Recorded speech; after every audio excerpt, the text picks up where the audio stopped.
마태복음 4장 1절부터 11절 말씀. 그때 예수께서 성령에게 이끌려 마귀에게 시험을 받으러 광야로 가사 40일을 밤낮으로 금식하시는 후에 죽이시니라. 시험하는 자가 예수께 나와서 이르되 내가 만일 하나님의 아들이거든 명하여 이 돌들로 떡덩이가 되게 하라. 예수께서 대답하여 이르시되 기록되었으되 사람이 떡으로만 살 것이 아니요 하나님의 입으로부터 나오는 모든 말씀으로 살 것이라 하느니라 하시니. 이에 마귀가 예수를 거룩한 성으로 데려다가 성전 꼭대기에 세우고 이르되 내가 만일 하나님의 아들이거든 뛰어내리라. 기록되었으되 그가 너를 위하여 그의 사람들을 명하시니 그들이 성소로 가려다가 발이 물에 부딪히지 않게 하리로다 하였느니라. 예수께서 이르시되 또 기록되었으되 주 너의 하나님을 시험하지 말라 하였느니라 하시니 마귀가 또 그를 데리고 지극히 높은 산으로 가서 천하 만국과 그 영광을 이르되 만일 내게 엎드려 경배하면 이 모든 것을 내게 주리라. 이에 예수께서 말씀하시되 사탄아 물러가라. 기록되었으되 주의 너의 하나님 기록되지 아니하고 다만 그를 섬기라 하느니라. 같이 읽겠습니다. 이에 마귀는 예수를 떠나고 천사들이 나와서 수종드니라. 아멘. 기도하겠습니다. 사랑의 하나님, 주님 감사합니다. 이 시간에도 하나님 말씀을 상고합니다. 정말 하나님 말씀이 우리의 삶에 진지하게 하나님 새겨질 수 있도록 도와주셔서 세상의 어떤 풍조와 여러 가치관들이 우리 속으로 밀려 들어올 때 하나님 말씀으로 그것을 막아낼 수 있도록 도와주시고, 아버지 하나님 주의 말씀을 따라 살아갈 수 있도록 인도하여 주시며, 아버지 하나님 또한 마귀의 유혹으로부터 예수님께서 승리하셨던 그 모습들을 보면서 저희들도 승리하는 삶을 살아갈 수 있도록 인도하여 주시옵소서. 주님 감사합니다. 아버지 하나님 전한 제 입술을 주관하여 주시고 듣는 식구들에게도 하나님 은혜를 더하여 주셔서 하나님 말씀을 새기며 한 주간 승리하게 하여 주옵소서. 모든 걸 주께 감사드리오며 예수님 이름으로 기도합니다. 아멘. 시험에는 두 종류가 있습니다. 테스트와 템테이션이라고 이야기합니다. 우리 성경에는 같이 동일하게 번역되어 있습니다. 시험이라고 되어져 있지만 내포되어져 있는 의미는 다릅니다. 이거는 출제자의 어떤 마음이다, 표출이라고도 볼 수 있는데, 지금 무슨 말이냐면 테스트를 위한 출제자, 테스트를 하는 사람은 통과를 하기를 갈망합니다. 그런데 이 템테이션은 낙방하기를 원하는 마음이죠. 하나님께서는 우리에게 테스트를 하십니다. 어떤 성장하는 과정을 위해서 테스트를 주고 그 테스트를 통해서 성장하기를 바라시는 거죠. 반면에 마귀는 우리를 템테이션합니다. 유혹합니다. 떨어지기를 바라는 거죠. 이 유혹이라는 올무에 걸려가지고 하나님과의 관계에서 떨어지기를 원하는 겁니다. 오늘 우리 본문에서 예수님께서 시험받는 장면이 나옵니다. 예수님을 템테이션, 유혹하는 겁니다. 그러니까 하나님 아들이신 예수님을 이렇게 유혹하고 시험하였다면 이 시대에 우리도 역시 마찬가지로 유혹 대상일 수밖에 없다. 마귀는 우리를 유혹하고 있습니다. 이 시대에 영혼들을 유혹하고 있습니다. 그 유혹이라는 템테이션, 올무에 우리가 빠지지 않고 승리하는 것이 우리의 삶의 어떤 중요한 목표가 됩니다. 목회자도 그러한 부분을 놓고 성도들을 위해서 기도하는 것이고, 또한 우리 성도님들도 세상의 유혹에, 마귀의 유혹에 빠지지 않도록, 그래서 예수님께서도 제자들에게 너희가 깨어 기도하라고 얘기합니다. 시험에 들지 않도록 깨어 기도하라는 겁니다. 반대로 얘기하면 깨어 기도하지 않으면 시험에 든다는 겁니다. 예수님께서 그렇게 말씀하셨던 그 장면이 어디에서 나오는 것입니까? 예수님께서 이제 십자가에 달리시기 전에 로마 병력들에게 붙잡혀 가기 전에 그들에게 부탁하는 겁니다. 너희들이 깨어 기도하라. 시험에 들지 않도록 기도하라. 근데 그들은 졸고 있습니다. 기도하지 않고 있습니다. 그 결과 베드로도 예수님을 부인하고 제자들은 예수님을 피해서 도망가게 되고, 이러한 일들이 우리에게도 나타나는 거죠. 우리가 날마다 하나님 앞에 깨어 기도하지 않으면 마귀는 우리를 유혹하고 있고 그 유혹을 이길 만한 힘이 없습니다. 저와 여러분이 승리하기를 원합니다. 이기기를 원합니다. 승리의 비결은 예수님께서 승리하셨던 이 현장에 승리의 비결이 들어있는 거죠. 저와 여러분이 이 예수님께서 어떻게 승리하셨는지를 다시 한번 살펴보면서 저와 여러분이 영적으로 민감하게 정말 마귀의 템테이션, 이 유혹을 저와 여러분이 이겨낼 수 있기를 원합니다. 첫 번째는 예수님께서 하나님의 입으로 나오는 모든 말씀으로 살 것이라 이렇게 말씀하시면서 승리하셨죠. 당시 종교 지도자들은 예수님을 하나님의 아들로 인정하기를 거부하였습니다. 왜냐하면 하나님의 아들로 인정하는 그 순간 예수님을 하나님의 신성을, 예수님께도 하나님의 신성이 있다는 것을 인정하는 것이 되어지고 또 그것은 곧 하나님이심을 입증하는 것이기 때문에 예수님을 하나님의 아들로 인정하기를 거부하였습니다. 그런데 오늘 본문에 보면 마귀가 예수님을 공식적으로 하나님의 아들로 인정하는 듯한 모습을 보이죠. 내가 만일 하나님의 아들이어든 이렇게 얘기합니다. 3절, 6절에 거듭거듭 말하고 있습니다. 내가 만일 하나님의 아들이어든, 그런데 마귀는 명확하게 하나님의 아들이다, 물론 알고는 있는데 그렇게 선언하듯이 얘기하는 것이 아니라 증거를 요구합니다. 내가 만일 하나님 아들이어든. 선악과 유혹에서도 우리가 알 수 있듯이 마귀는 하나님 말씀을 변질시키는데 아주 탁월한 달인입니다. 그러니까 하나님 말씀 있는 그대로 우리가 받아야 되는데 그 말씀을 자꾸 변질시키는 겁니다. 선악과 유혹에서도 우리가 알다시피 하나님께서는 분명히 이렇게 얘기를 하셨습니다. 내가 먹는 날에는 반드시 죽으리라. 선악을 알게 한 나무의 열매는 먹지 말라. 먹는 날에는 반드시 죽으리라. 그런데 이 마귀, 뱀의 유혹을 받은 하와는 무엇이라 얘기하냐면 만지지도 말라. 너희가 죽을까 하노라. 약간 어떤 타협점을 만들어 놓았습니다. 너희가 죽을까 하노라. 하나님은 반드시 죽는다. 너희가 하나님 말씀을 어기면 반드시 죽는다. 하지만 사탄의 유혹을 받은 이 하와는 죽을까 하노라. 지금 이 시대의 사람의 마음이 그렇습니다. 하나님 없이도 살 수 있다. 하나님 없이도 내가 지금 당면한 문제들 해결할 수 있다라는 너무 큰 자신감에 차 있는지도 모릅니다. 그리고 이 뱀이, 마귀가 이제는 마침표를 찍습니다. 너희가 결코 죽지 아니하리라. 사탄은 우리에게 심어주는 마음들이 바로 이와 같은 마음입니다. 하나님 말씀, 그 말씀의 씨앗을 뽑으려고 합니다. 그래서 예수님께서 그 말씀의 비유, 씨 뿌리는 자의 비유에서도 길가에 뿌려진 씨앗, 또한 가시덤불에 뿌려진 씨앗, 이러한 것을 하면서 길가에 뿌려진 씨앗은 그냥 새가 와서 싹 빼앗아가 버리는, 지금도 마귀가 하는 역할이 무엇이겠습니까? 하나님의 말씀 우리의 마음밭에 심겨지지 않도록, 열매를 맺는 그 밭은 좋은 땅밖에 없습니다. 옥토 그 외에는 열매를 맺지 못합니다. 가시덤불도 그렇고 또한 길가에 떨어진 것도 그렇고, 결국에는 우리의 이 마음밭이 묵은 땅이 기경되어져서 좋은 밭이 되어지지 않으면 하나님의 말씀이 심겨질 수도 없고, 마귀는 하나님의 말씀을 변질시켜가지고 우리로 하여금 하나님의 말씀에 대한 불신을 갖도록 만드는 것을 우리가 알 수가 있습니다. 마귀의 유혹은 바로 이렇게 시작되어집니다. 먼 옛날 이스라엘 백성들에게 광야는 실패의 장소였습니다. 불평할 수밖에 없었던 장소였고 원망할 수밖에 없었던 장소였습니다. 먹을 것이 없다고 불평하고 또한 마실 물이 없다고 불평했던 그런 장소였습니다. 결국 왜 그런가? 떡에 대한 집착 때문이죠. 떡 때문입니다. 세상 떡.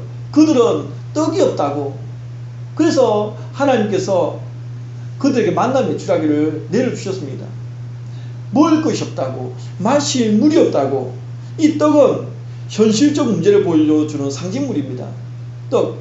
그래서 오늘 본문에서도 예수님께서 사람이 떡으로만 살 것이 아니다. 여기서 말하는 떡은 현실적 문제죠. 사람에게 먹을 것이 없으면 살 수 없습니다. 그래서 떡을 먹어야 됩니다. 먹을 것이 필요합니다. 또 입어야 될 것, 누려야 될 것들, 이러한 것에 대한 집착들, 현실적 문제에 집착하면 할수록 우리는 어떻게 됩니까? 실패할 수밖에 없습니다. 현실적 문제, 정말 우리의 땅에서 살면서 이거 외면할 수 없는 이 현실적 문제. 하지만 우리의 성도들이 현실적 문제에 집착하면 할수록 결국에는 실패할 수밖에 없다. 광야에서 이스라엘 백성들이 불평하고 원망하고 그리고 결국 그들이 가나안 땅에 들어갈 수 없었던 그 이유가 바로 이 현실적 문제에 직면했을 때 그들이 이것을 이겨내지 못하는 겁니다. 그들에게는 더 큰 무언가가 있고 하나님께 주신 사명이 있습니다. 그런데 그것을 바라보지 못하고 현실적 문제에 집착하는 그 순간에 그들은 실패할 수밖에 없었습니다. 예수님과 함께 했던 제자들, 그들이 분명 예수님과 함께 있음에도 불구하고 풍랑이 일 때, 바다에 큰 놀이 일어날 때 그들은 두려워하는 겁니다. 그래서 예수님께서 어찌하여 무서워하느냐, 믿음이 작은 자들아, 믿음이 없다는 겁니다. 우리의 현실적 문제에 집착하는 것은 결국에 믿음의 문제거든요. 믿음의 문제. 믿음이 없기 때문에 현실적 문제에 집착하는 겁니다. 분명 하나님은 우리가 무엇이 필요한지를 알고 계십니다. 그런데 그 하나님께서 우리에게 주실 것을 우리가 믿고 기다려야 되는데 그걸 기다리지 못하는 겁니다. 그래서 하나님 아닌 다른 것에 목숨을 걸고 나아가는 것을 봅니다. 또한 베드로가 예수님께서 말씀하시는 그 말씀에 이제 물 위를 걸어갑니다. 그런데 걸어가다가 바람을 보고 무서워서 빠져갑니다. 결국 현실적 문제, 이러한 문제들 때문에 우리는 광야에서 실패할 수밖에 없는 모습을 봅니다. 믿음이 작은 자여 왜 의심하였느냐. 우리가 현실적 문제에 직면하게 되면 하나님에 대한 의심들이 생겨납니다. 우리는 현실적 문제만 보고 갈 것이 아니라 하나님을 믿고 나아가야 됩니다. 현실적 문제는 우리를 삼키는 블랙홀입니다.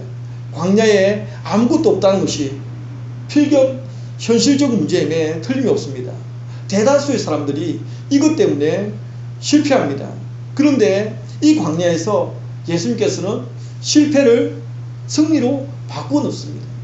이스라엘 백성들이 실패했던 그 장소였던 그 광야, 그 광야에서 이스라엘 백성들은 마귀의 유혹에 넘어가 버렸습니다. 먹을 것이 없다고, 마실 물이 없다고. 그런데 예수님께서는 똑같은 그 현장에서 이제 실패를 승리로 바꾸어 놓죠. 실패한 인생들처럼 현실적 문제인 떡을 바라보지 않았기 때문입니다. 우리도 승리하려면 현실적 문제인 떡을 바라볼 것이 아니라 사실은 하나님을 바라보아야 합니다. 이스라엘 백성들이 광야에서 살 수 있었던 것은 그들이 비록 불평하고 원망했더라도 그들이 살 수 있었던 것은 그들이 자신들의 생계를 위해서 스스로 무언가를 했기 때문이 아닙니다. 오직 하나님께서 그들에게 말씀하시기 때문입니다. 만나를 주신 이유도 그런 목적이 있습니다. 하나님께서는 이 만나를 통해서 그들이 알기를 원했습니다. 신명기 8장 3절에 보면 너를 낮추시며 너를 줄이게 하시며 또 너도 알지 못하며 내 조상들도 알지 못하는 만나를 너에게 먹이신 것은, 즉 만나를 너희들에게 먹였던 그 이유가 무엇이냐? 그것은 사람이 떡으로만 사는 것이 아니요 여호와의 입에서 나오는 모든 말씀으로 사는 줄을 내가 알게 하려 하심이니라. 무슨 말이겠습니까? 하나님께서는 그들이 배고프다고 찡찡대니까 만나를 주셨습니다. 하지만 그 만나를 주신 그 이유가 무엇이냐? 사람의 어떤 피로라든지 이런 게 채워지는 것은 단순히 눈앞에 보이는 그 떡이라든지 이것으로 채워지는 것이 아니라 하나님께서 공급해 주시는 힘으로 우리는 살아갈 수 있다는 것을 이야기하는 거죠. 하나님께서 말씀하시기 때문에 만나가 그들에게 내려진 것입니다. 그들이 어떤 수고를 했기 때문에 열심히 생계를 위해서 돈벌이를 했기 때문에 주신 것이 아니었다는 겁니다. 광야 40년 동안 그들이 한 것이 무엇이 있습니까? 그들이 돈을 벌기 위해서, 생계를 위해서 무엇을 했습니까? 한 것은 아무것도 없습니다. 오직 하나님께서 그들에게 말씀하신 겁니다. 만나와 메추라기를 말씀하셨기 때문에 그들의 진중에 내려졌듯이, 또한 40년을 그렇게 광야길을 걸었어도 발 하나 부러뜨지 않았다라고 얘기합니다. 의복 하나 헤어지지 않았다고 그럽니다. 왜 그런 일이 생깁니까? 하나님의 은혜였고 하나님께서 말씀하셨기 때문에. 바로 이것입니다. 우리가 살아갈 때, 인생 살아갈 때 떡에 그냥 현실적 문제에 집착하며 살아갈 것이냐, 아니면 하나님을 바라보며 살아갈 것이냐, 이러한 문제들입니다. 우리에게는 이러한 광야에서 승리하고 성공적으로 이 광야길을 걸어갈 수 있는 것은 하나님의 말씀이 우리의 공급처라는 그 사실을 인정하고 나아갈 때 이러한 일들을 감당할 수가 있는 거죠. 문제는 하나님의 말씀에 대한 신뢰입니다. 무에서 유를 창조하셨던 그 하나님의 말씀이 지금도 우리 속에서 역사하고 계시다, 재창조의 역사를 만들어내고 계시다라는 사실을 확고하게 믿느냐의 문제입니다. 천지만물을 어떻게 창조하셨습니까? 하나님께서 빛이 있으라고 하니까 빛이 있는 겁니다. 무에서 유를 창조하는 겁니다. 그러한 역사가 저와 여러분의 속에서도 지금도 그렇게 만들어지고 있다는 확고한 믿음이 우리로 하여금 광야 같은 인생길에서 승리하게끔 만드는 겁니다. 두 번째로는 하나님을 시험하지 말라고 예수님께서 단호하게 이 유혹을, 템테이션을 이겨내는 장면을 보여줍니다. 옛날 출애굽한 이스라엘 백성들은 광야에서 끊임없이 하나님을 시험하였습니다. 어떤 시험을 하였냐면 출애굽기 17장 7절에 보면 여호와께서 우리 중에 계신가 안 계신가, 이걸 시험하는 겁니다. 하나님의 존재에 대해서 시험합니다. 그들은 날마다 시각적으로 만나와 메추라기를 보았습니다. 진중에 막 이렇게 흩어져 있는 그 만나 메추라기 보았습니다. 그리고 밤낮으로 불기둥, 구름기둥 보았습니다. 하나님의 인도를 보았습니다. 그럼에도 자신들의 필요를 위해서 끊임없이 하나님을 시험하는 겁니다. 우리 중에 계신가 안 계신가 시험하는 겁니다. 그들의 정체성, 인생 목표는 세상 떡에 있었기 때문입니다. 세상에 필요했었기 때문입니다. 그러니까 자기들의 필요가 채워지지 않으면 계속적으로 하나님을 의심하는 겁니다. 하나님 계셔 안 계셔, 이렇게 계속 의심하는 겁니다. 그들의 목표는 우리의 삶의 필요가 채워지는 것, 그것에 있었기 때문에 맨날 하나님의 존재와 보호를 의심하게 되었습니다. 분명 출애굽이라는 하나님의 놀라운 역사 속에서 하나님 백성으로 부름받은 백성임에도 불구하고 이미 출애굽 당시부터 해서 엄청난 역사를 보았지 않습니까? 정말 놀라운 역사를 일가의 재앙을 보았습니다. 또한 홍해를 건널 때 그 강이 갈라지는 역사도 보았습니다. 그리고 자기들은 건넜는데 그 애국 군대는 그 홍해에 수장되어진 장면도 보았습니다. 만나와 메추라기, 불기둥, 구름기둥 수없이 보았습니다. 그럼에도 불구하고 계속 자신들의 필요를 위해서 하나님을 자극시키는 겁니다. 하나님께서 우리에게 계시는가 안 계시는가, 하나님의 존재에 대해서, 보호에 대해서 계속 의심하는 그런 장면들을 보여주고 있습니다. 급기야 하나님께서 그들의 불신앙에 대한 조치로 시내산 언약을 통해 말씀을 가르쳐주기 시작합니다. 율법을 가르쳐줍니다. 도대체 이대로는 가나안 땅에 들어갈 이유가 없는 겁니다. 하나님께서 가나안 땅을 주시고 그 이스라엘 백성들 가나안 땅에 보내는 이유가 있는데, 도대체 이러한 모습으로 가나안 땅에 들어가서 무슨 하나님의 나라를 이루고 갈 것인가. 그래서 하나님께서 이제는 그들의 불신앙을 말씀으로 가르치기 시작합니다. 그렇게 말씀으로 가르치고 또 가르쳐도 애굽이라는 세상에서의 노예 근성은 사라지지 않습니다. 지금 이 시대에도 하나님 말씀 우리가 아무리 듣고 배우고 해도 세상의 가치관 안에서 벗어나지 못하는 그런 모습과 같은 모습입니다. 결국 그들은 가나안 땅 입성에 실패하고 말았습니다. 마귀는 순간순간 우리에게 어떠한 유혹을 줍니까? 하나님의 존재와 보호를 자꾸 의심하게 만듭니다. 조금 힘들면 하나님의 존재, 하나님의 보호에 대해서 의심합니다. 그래서 하나님이 우리 가운데 계시는 건 맞는가 아닌가, 하나님 살아계신가 아닌가, 이러한 것에 대해서 의심하게 만듭니다. 그래서 예수님에게까지 하나님의 보호를 한번 시험해 보라고 얘기하죠. 무엇을 얘기합니까? 6절에 뛰어내려 보라는 겁니다. 그래서 너의 눈으로 직접 확인해 보라는 겁니다. 높은 데서 뛰어내렸을 때 하나님께서 주의 사자를 보내어서 발을 사뿐하게 탁 붙잡아 줄 것이고, 그 발이 땅에 떨어지지 않을 것이다, 부딪히지 않을 것이다, 그래서 아무렇지도 않을 것이다. 얼마나 놀라운 기적입니까? 놀라운 기적이죠. 이렇게 하나님을 테스트해 보라는 겁니다. 하나님을 시험해 보라는 겁니다. 하나님의 존재를 눈으로 확인해 보라고 얘기합니다. 사람들은 자꾸 확인해 보고 싶어 합니다. 하나님을 확인해 보고 싶어 합니다. 그래서 의심하게 만듭니다. 근데 우리가 알 수 있듯이 광야에서 실패한 이 이스라엘 백성들 얼마나 많이 눈으로 확인했습니까? 보았지 않습니까? 보았습니다. 분명히 보았습니다. 예수님께서 당시에 얼마나 많은 역사들을 보여주었습니까? 그래도 그 순간뿐입니다. 그때만 예수님을 따르고, 그때만 예수님을 환호하고, 또 지나면 무엇이 그들로 하여금 시험하게 만듭니까? 또 좀 어렵고 힘들고 그러면 하나님 앞에 자신들의 필요가 채워지지 않으면 또 하나님을 의심하고, 하나님이 우리 가운데 계신가 안 계신가 또 시험하고 또 테스트하고, 이러한 모습들을 봅니다. 그들의 믿음이 어디에 있습니까? 보았다고 하는 그들의 믿음이 어디에 있습니까?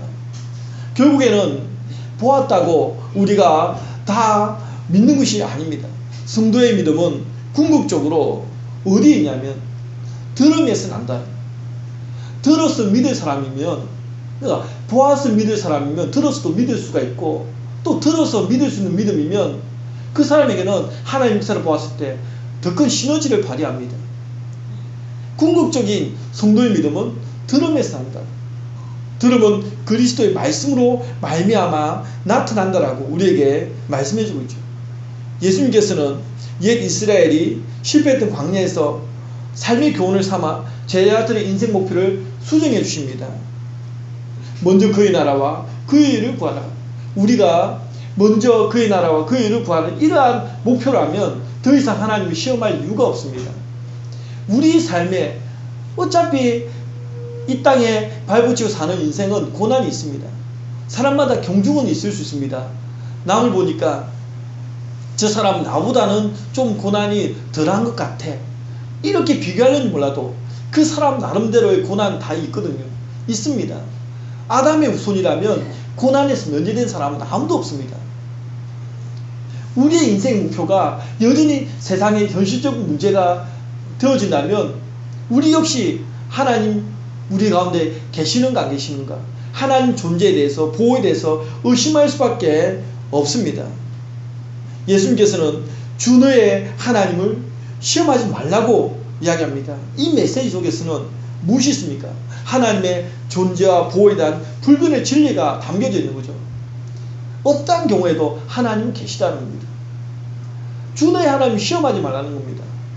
우리가 좀 어렵더라도 힘들더라도 하나님은 반드시 계신다, 존재하고 계신다, 또한 우리를 보호하고 계신다, 이러한 사실을 우리에게 말씀해 주고 있습니다. 도움은 강요가 아닙니다. 기다림입니다. 이스라엘 백성들이 광야에서 마실 물이 없고 먹을 음식이 없다고 하나님의 도움을 강요해서는 안 되는 겁니다. 기다려야 하는 겁니다. 기다려야 되는 거죠.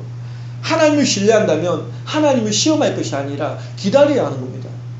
우리 인생에도 하나님께서 우리에게 주시는 것은 템테이션이 아니라 테스트이기 때문에 기다리라는 겁니다. 기다리라.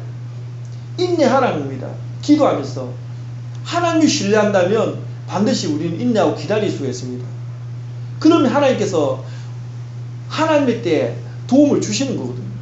근데 그 도움을 기다리지 못하고 이스라엘 백성들은 계속 불평하고 원망하고 하나님 자극하는 거죠. 모세를 자꾸 비난하면서 우리를 죽이려고 이곳에 인도했냐고 이야기합니다. 우리가 예수 믿으면 뭔가 모든 것이 다 잘 될 것 같지만 예수 믿는 가운데서도 어려움이 있을 수 있습니다. 그럴 때 우리는 옛날 애굽 땅을 기억합니까? 애굽 세상에서의 그 삶을 부러워하면서 그때가 좋았다라고 행여나 그렇게 얘기를 생각하고 있지 않습니까? 하나님께서 우리에게 더 큰 성장을 위해서 기다리라고 말씀하십니다. 하나님을 신뢰한다면 기다려야 합니다. 그러면 하나님의 때에 하나님의 도움이 우리에게 오게 되어져 있습니다. 마지막 세 번째로는 하나님께 경배하고 다만 그를 섬기라라고 예수님께서 말씀하십니다. 마귀는 누군가를 통해서 아주 좋은 것으로 딜을 해옵니다. 예수님에게도 딜을 하죠. 거래를 제안하는 겁니다. 무엇이라고 제안합니까? 만일 내게 엎드려 경배하면 이 모든 것을 내게 주리라. 구미가 당기는 유혹을 합니다. 이 유혹에 가룟 유다가 넘어가 버렸습니다. 그리고 데마, 한때는 바울의 독립자였던 데마도 이 세상을 사랑하여 나를 버리고 갔다는 겁니다. 세상의 유혹에 빠져버린 겁니다. 돈의 유혹에 빠져버리고 세상의 쾌락에 빠져버린 겁니다. 이러한 일들이 많이 생겨납니다.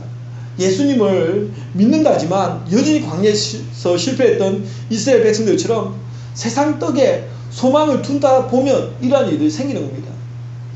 그래서 우리가 세상의 것에 너무 집착하면 이러한 일들이 생겨나게 되어집니다. 마귀의 유혹은 하나님의 나라를 이루어가는 방법에 있어서 참 쉬운 방법을 제안합니다. 그래서 예수님께 제안한 것도 무엇입니까? 사람들이 흠모할 만한 한번 화려한 기적을 베풀어 보라는 겁니다. 그래서 뛰어내려 보고 이렇게 해보라는 거죠.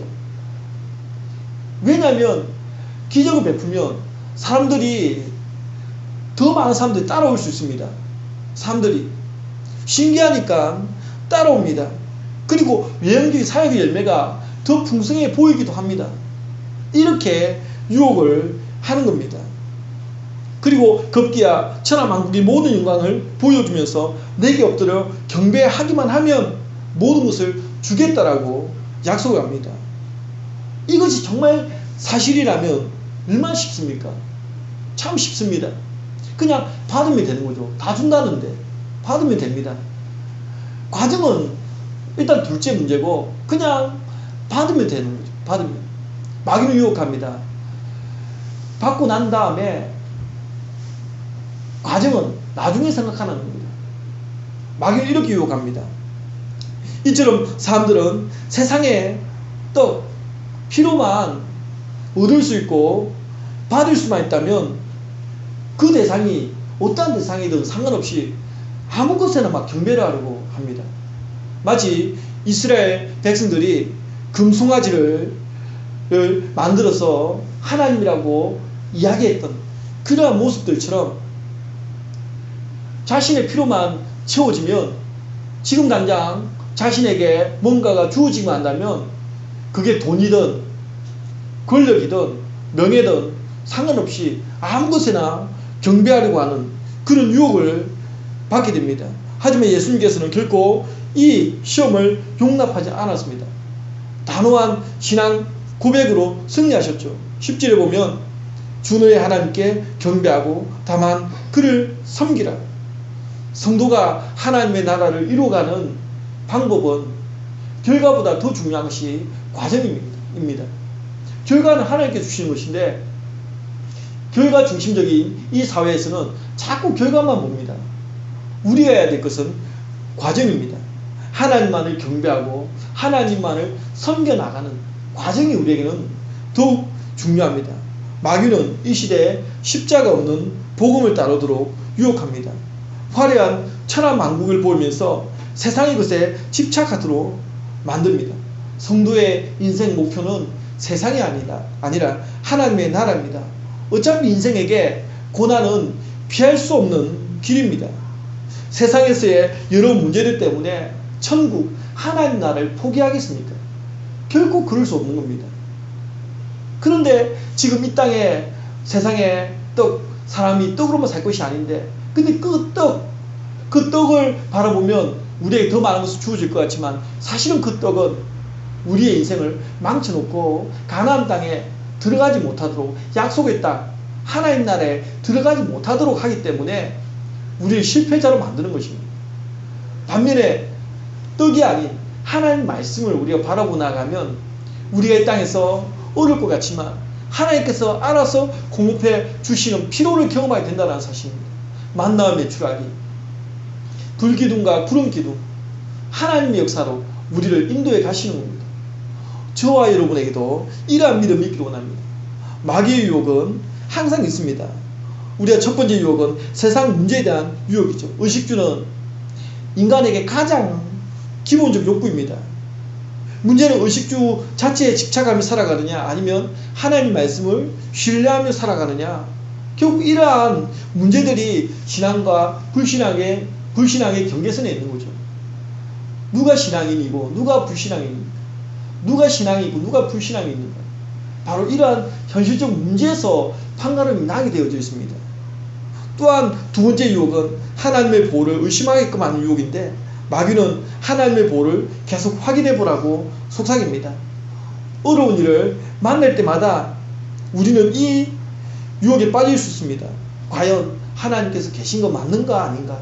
왜 하나님께서 굳이 나에게 이러한 어려움을 주시는가?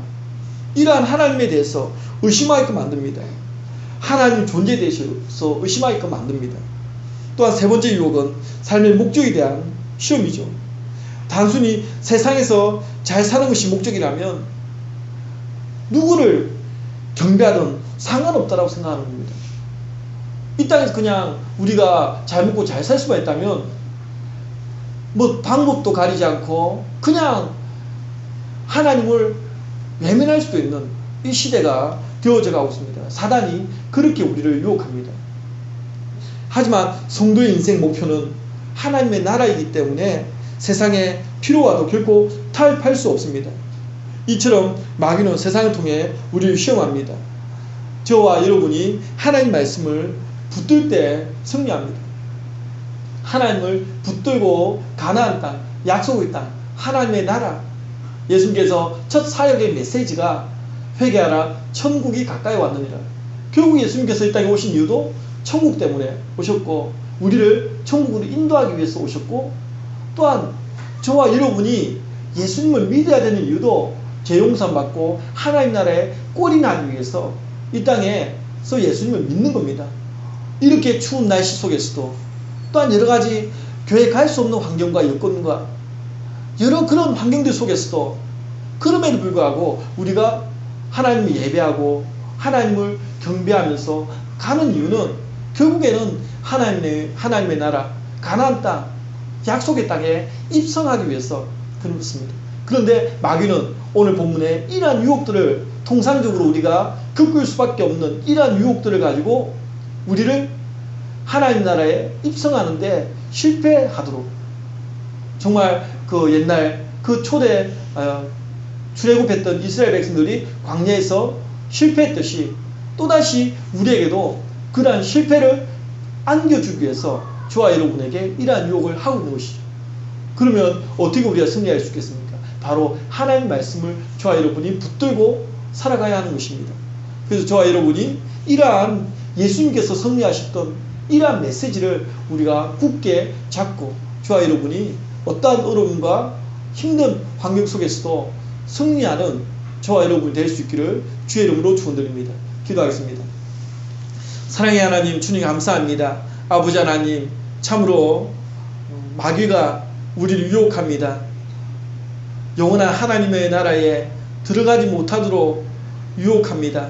아버지 하나님, 저희들이 옛 이스라엘 백성들이 실패했던 그 광야에서 이제는 예수님께서 승리의 모습을 보여주셨고, 저희들도 이 땅에서 광야와 같은 인생에서 승리할 수 있는 방법을 보았습니다.